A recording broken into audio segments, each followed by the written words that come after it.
Babu Owino was a beneficiary of those bars in Embakasi East. He used to protect them to disturb his people.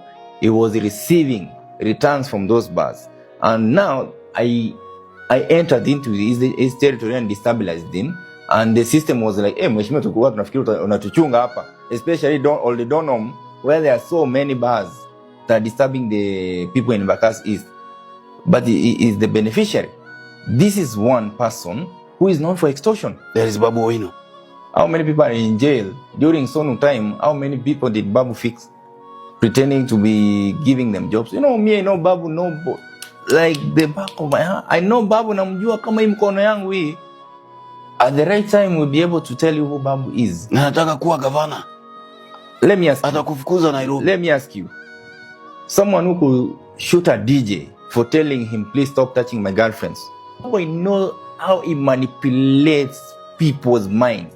Ni manipulate, yani anacheza na akili za watu, alafu watu